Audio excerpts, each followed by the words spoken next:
A month ago, I made you a promise, and since then, I have had to break that promise. Mostly because life kept getting in the way, the job that pays my actual bills, and some personal stuff, including trying not to be homeless, and you don't need to know the details of that. And then, tonight happened. And because this review that I've been putting off and working on for a very long time has been, well, detailing a certain character through the entirety of the Infinity Saga, as the MCU now calls it, I, at some point, decided that it was just best if I wait and see if maybe Infinity War would pull a Hail Mary and give me a certain level of closure, and it kind of did, and it kind of didn't. So, with that in mind, I am going to talk about my experience with Endgame tonight. I might have just misspoken earlier. I don't care. I am tired, and I had a horrible experience with the theater. So, I'm just going to quickly wrap through if you don't want to hear about how I got to see Endgame. The time code is right there, but here's the deal. I went to a 6 p.m. showing with the expectation that I would be out at 9. Well, 9:30, because when you go to see a movie at least AMC, there are always 20 minutes of previews, blah blah blah. Point is, they ran the movie for, I want to say, about 10 minutes, and what happened was the projector was dim. And so they stopped the movie at about 10 minutes, and they were rebooting the projector, and they apologized to us and gave us a coupon for a free movie ticket for the future, which, you know, that was nice of them. And so then they started running the movie, and here's the thing. The projector was not fixed. It was so dim, you guys. It felt like I was watching a DCEU movie, like Man of Steel or Batman vs. Superman. That was how dim and shitty everything looked. It was awful. I honestly felt bad for anybody who did not have glasses or, like, did not have vision that could properly see it, because it was terrible.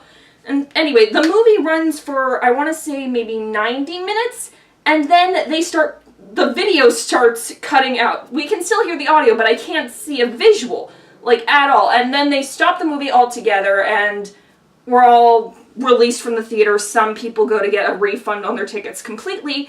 I sneak into one showing and realize, oh, this is further along than I was in the movie, so then I sneak into another showing that, lucky me, has a handicapped seat open. Oh, don't look at me like that. It was a seat in the handicapped row that was open. Nobody was using it. Anyway, so from there, I saw the movie to the end, and you guys, I have some thoughts. So, you will notice I am not in the same emotional state that I was at the end of Infinity War, and I am not reneging on my emotions from Infinity War because, A, that was the mark of a well-made movie, that it made me feel so strongly, and B, I just don't feel I should be apologizing for getting emotionally invested in a work of art. Because, however commercial it might be, it is art. It is meant to provoke some kind of reaction. That being said, Endgame is ambitious, and I'm sure it'll make like $2 billion or whatever, but it's uneven. It's uneven, and it's sloppy, and at least for me, it focused on the wrong things, and thus did not make an impact. And before any further things are said, I want to make it clear. The actors all do well with the material that they are given. They do their best. Visual effects, stunning. Fight choreography is great. A lot of funny lines, because that's what Marvel does.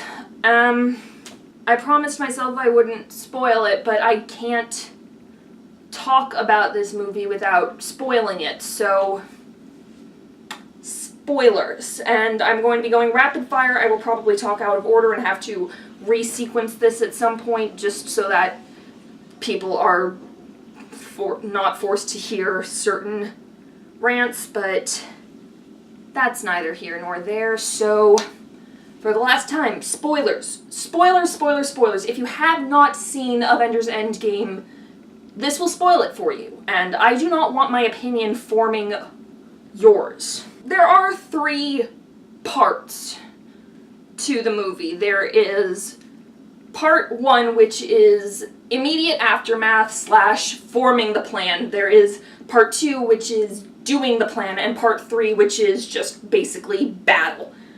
Part 3 is just a really long, really awesome battle. And so here's the thing. I did not like part 1. I liked parts of part 2 and parts of part 3. So let's start with part 1. First thing first, I do not like Tony Stark. I'm sure Robert Downey Jr. is a nice enough person in real life, but God, Tony Stark, the longer he has stayed in the MCU, has become more obnoxious and more overpowered and more of a scene stealer, and I hate it. Like, anytime movies include Tony Stark, like, after Iron Man 2, it immediately becomes Tony Stark featuring the Avengers, or Tony Stark featuring Spider-Man, Tony Stark featuring Captain America. It's just... And Tony's not even the most interesting character, and I know the Tony stans are going to eviscerate me for this, but God. Like, stop trying to make me care about Tony Stark. I don't care about Tony Stark. The fact that they are so determined to make me care about this billionaire genius playboy philanthropist is kind of galling at this point, because he has had so many arcs of him doing stuff and then they regress him or some bullshit to make it work. I hate it. And so just... It also didn't help that I am a Natalie Portman stan and therefore a Jane Foster stan, and so when they were talking about trying to find somebody who can do quantum physics and such, I was like, go to Jane Foster. Go to Jane Foster. Go to Jane Foster. And they never go to Jane Foster, which is really freaking stupid, because they build Natalie Portman in this movie. Like, she is in the credits. She gets, like, a full thing, and... But no, Tony has to save the day. Tony has to figure out how time travel works, and oh, the time travel. The time travel is so goddamn stupid. Like, if you are going to tell us that every piece of time travel fiction we have ever encountered is wrong, you better make sure you have no fucking plot holes. And you know what? There were fucking plot holes. That's for part 2. I will get in part 3. I will... I know a lot of people were worried, like, Carol was gonna show up in this movie and be, like, super OP and whatever. And she kind of was, because what they do is, in the immediate aftermath of the snap, they go and they find Thanos, and Carol beats the shit out of him, and she has him in, like, a headlock. She doesn't deliver the killing blow or whatever, because what they find out is Thanos destroyed the Infinity Stones. He used the Infinity Stones to destroy the Infinity Stones, which... I don't know how it works. It's just stupid. Stupid, stupid. Anyway, yep. So after that, Thor cuts off his head, and we cut to 5 years later. And so it's 5 years later, and Scott finally comes back from the quantum realm, and it's only been 5 hours to him, so he's like, no, guys, we can use this to time travel and get people back.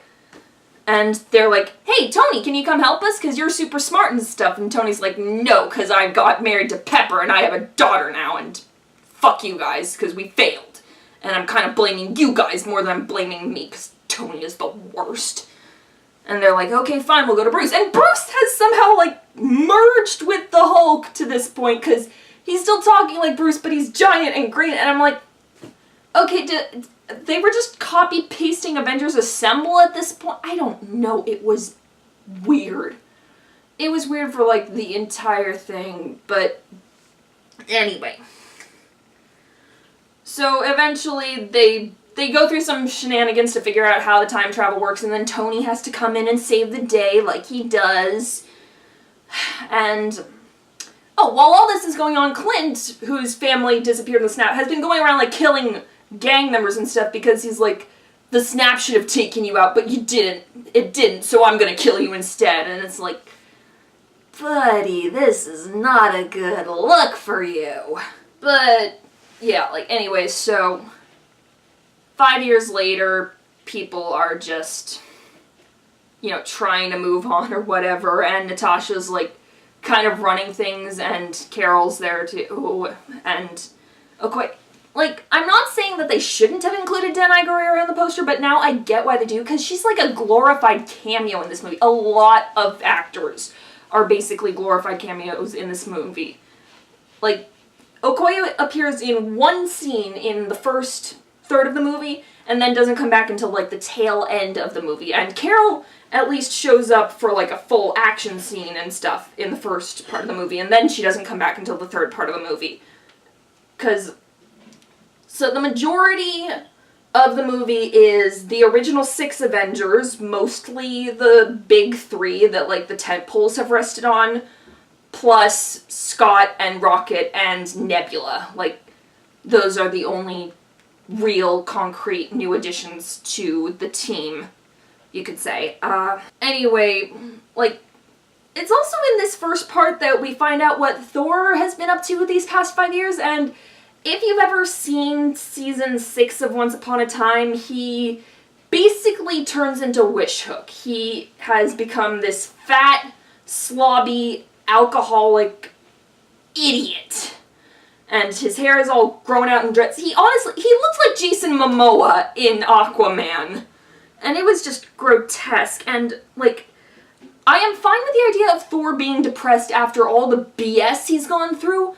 But what I am not fine is what they do with it, because they just use it to make jokes.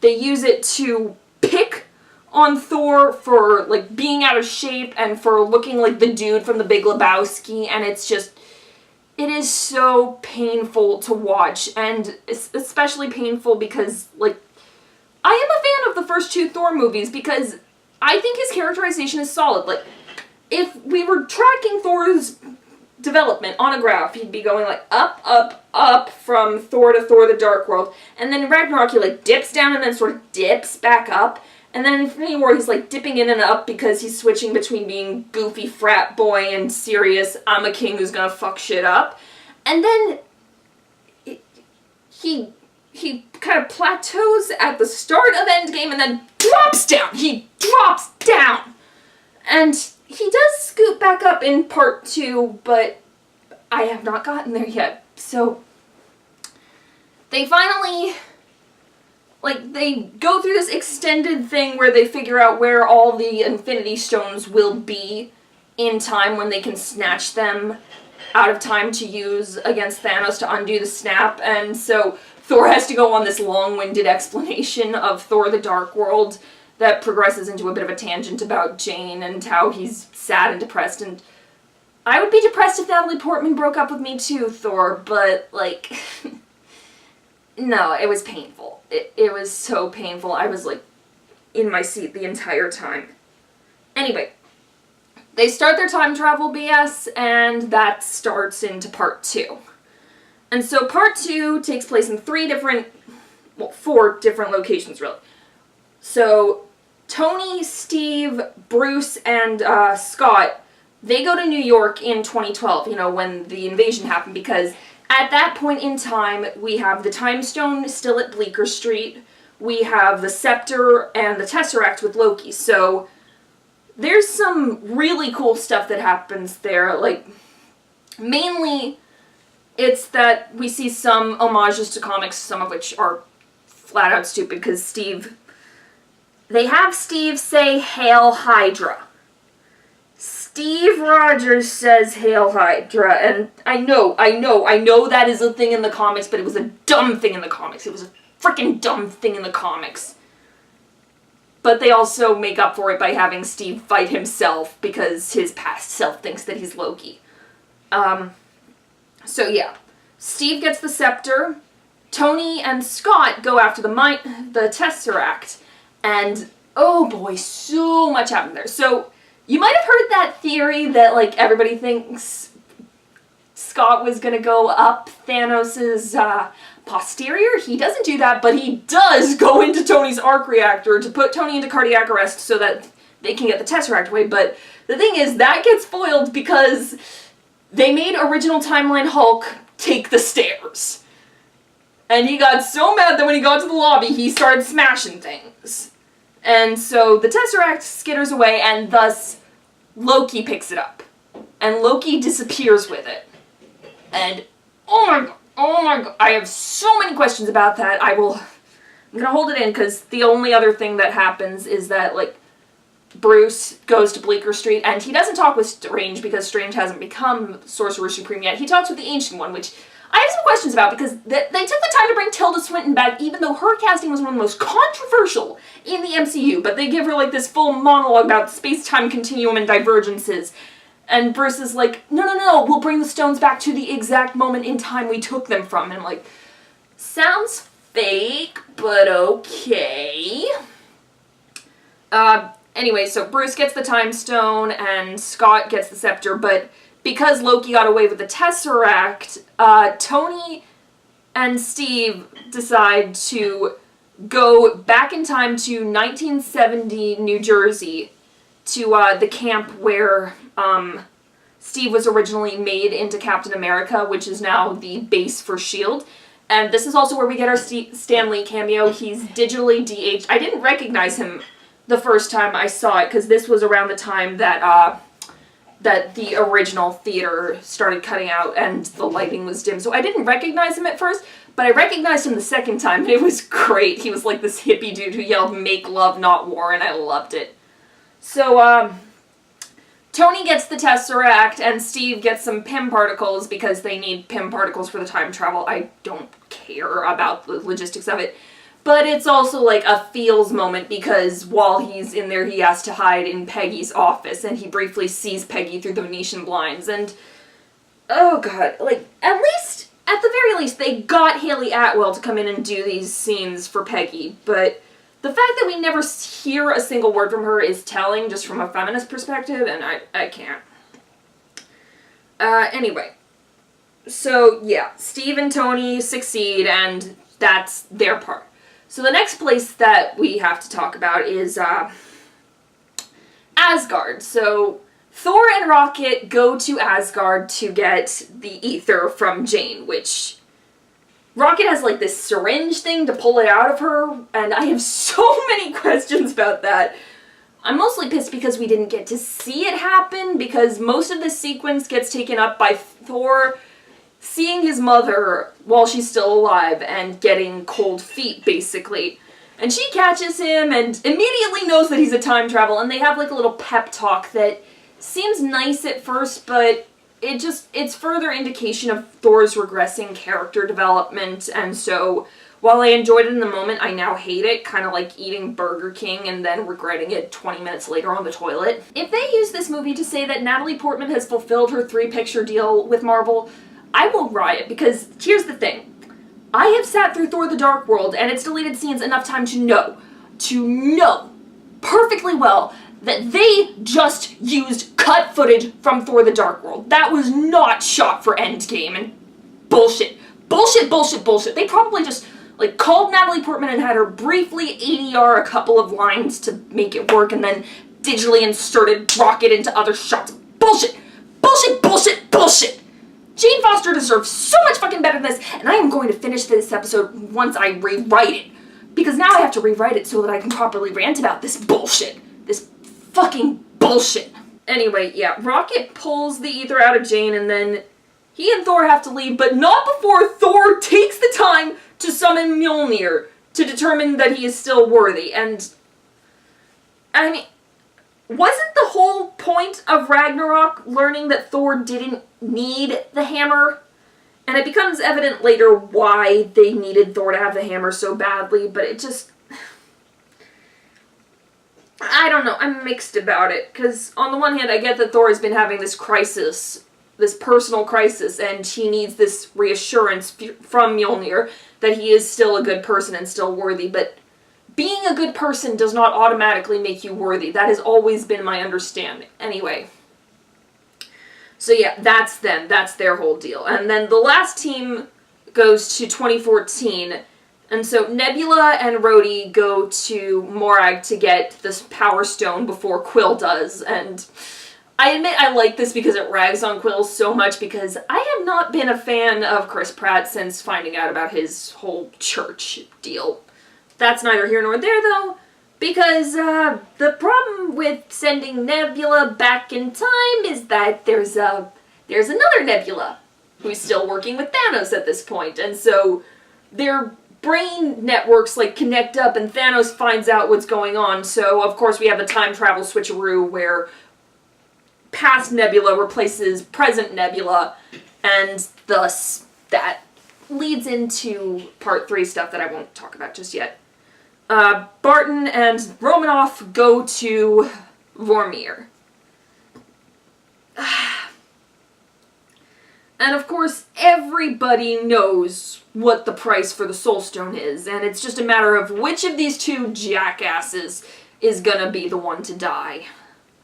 And I will not lie, I was hoping that it would be Barton, because, like, I get that he has the most to live for, but A, that would have made it a hell of a lot more tragic if he gave up his life so that his family could live knowing that he could never see them again, and B, woman in a refrigerator. It doesn't matter if she sacrifices herself. Killing a woman for men's pain is fridging. It's fridging, and it's what they do. It doesn't matter that, like, so they have this scene of, like, Natasha and Clint both trying to stop each other from throwing themselves over the cliff, because at the very least they do not try to have one of them push the other, but anyway, they both go over the cliff, and then they do that thing where, like, they get a grip on the rock and one of them is holding on and they're slipping and you can either save both of you or whatever.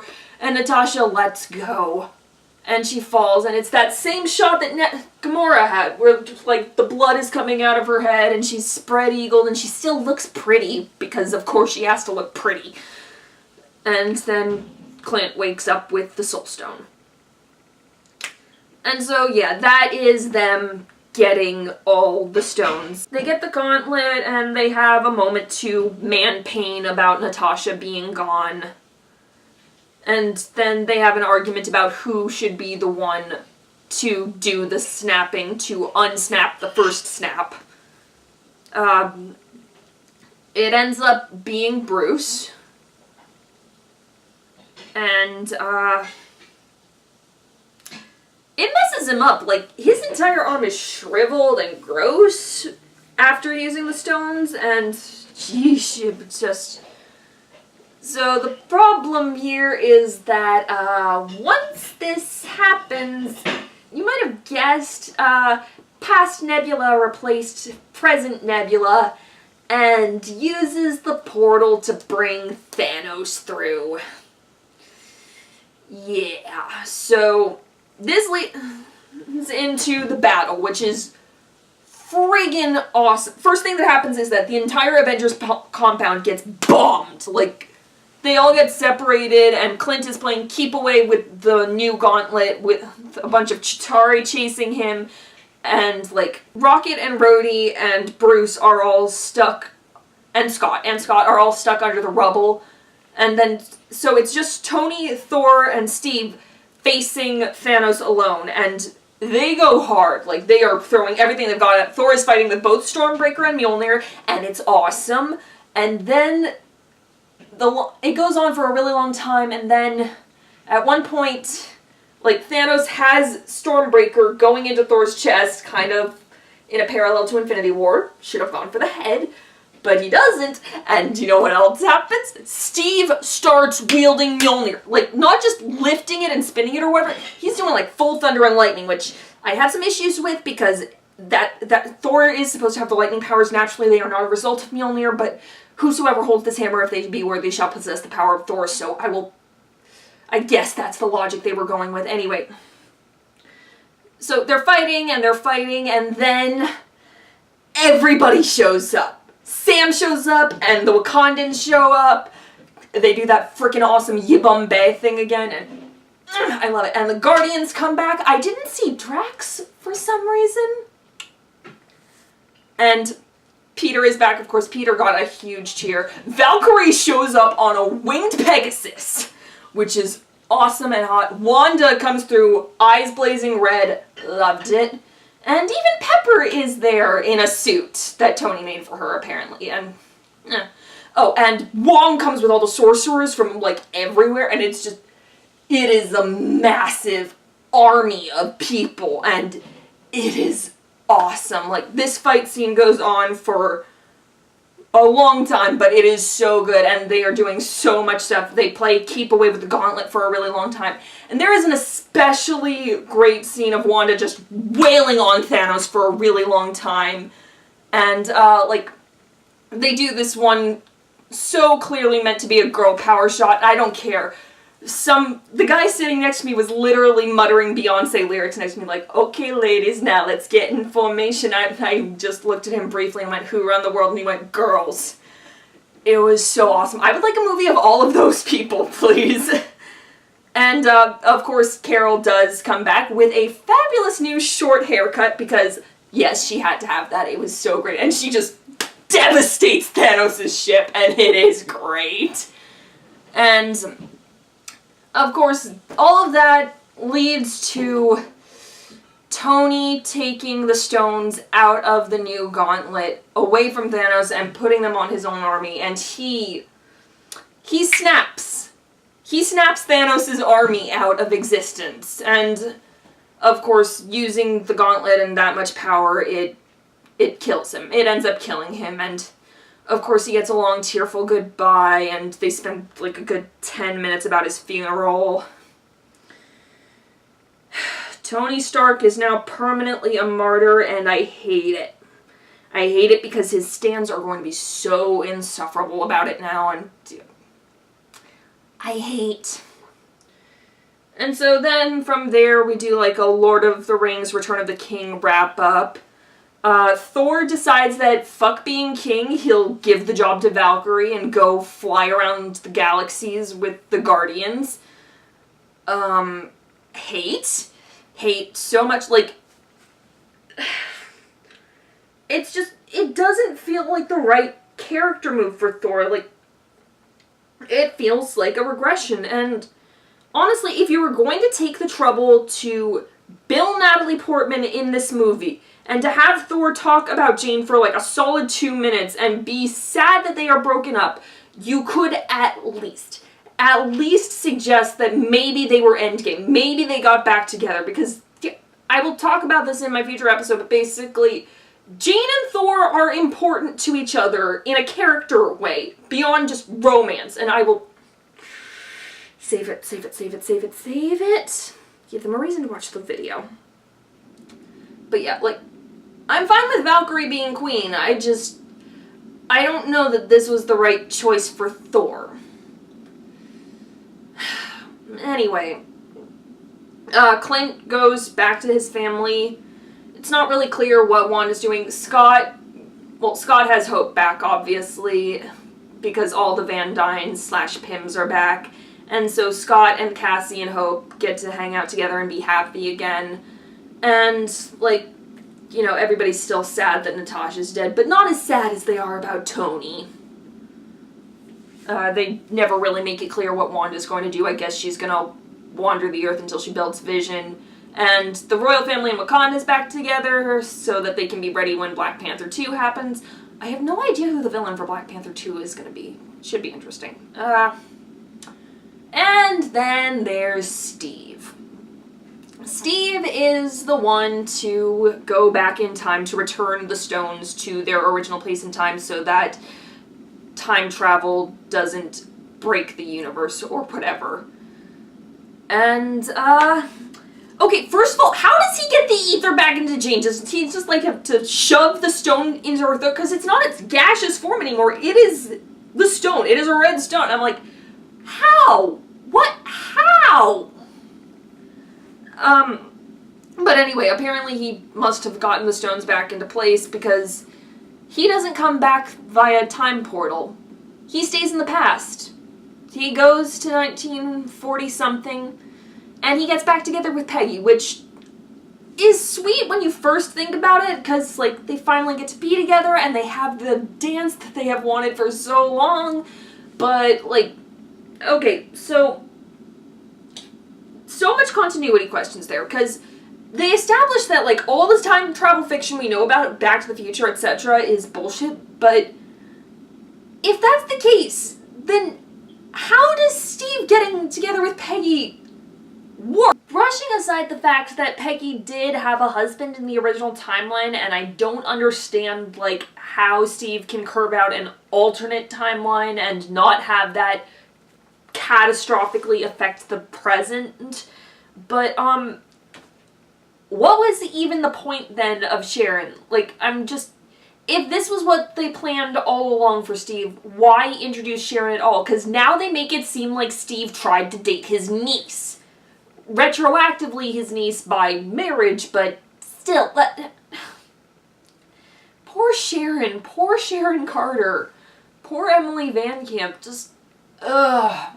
I am fine with Steve passing on Captain America to a new person, and I am especially thrilled that it's Sam because, well, I know that it's part of the comics, and also, I know that it's going to make a lot of racists very unhappy. And I like it when racists are unhappy. Anyway, I'm sure that'll be fun in the Sam and Bucky TV series. But, like, couldn't they have just had him decide that he wanted to retire with Sharon? Like, Sharon could have been in this. It's not like they didn't have the money. They got every single freaking person under the sun. They brought the kid back from Iron Man 3 for a one-shot cameo. Like, what? What? Anyway. I can't say that I disliked this movie, but I don't know that I liked it either. They were basically promising us this big grand finale, and parts of it delivered, but parts of it just didn't, and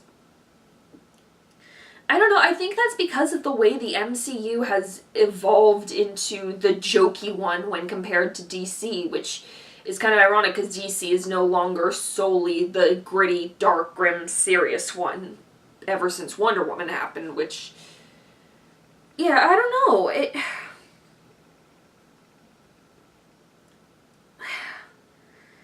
there is a good movie in here buried under a lot of crap I don't care about. And a lot of things that I genuinely hate and I think are harmful and stupid.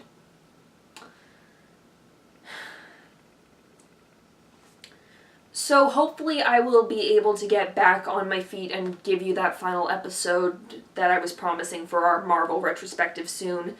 I do have to rewrite it now because of certain things, but it will hopefully be out soon, and I know I promised next time, but in the meantime I will give you a couple of Rambles videos just in case I can't have the time to edit like a full episode. I am very busy, guys. I'm in grad school right now. Don't spoil for other people, and Avengers Assemble.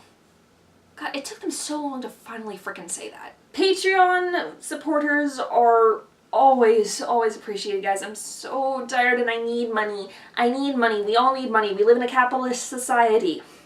Please come to Patreon and help me make this show. Thank you. And if you can't do that, then please like, share, subscribe to tell your friends. I really do love you guys. You are really great. A bientôt.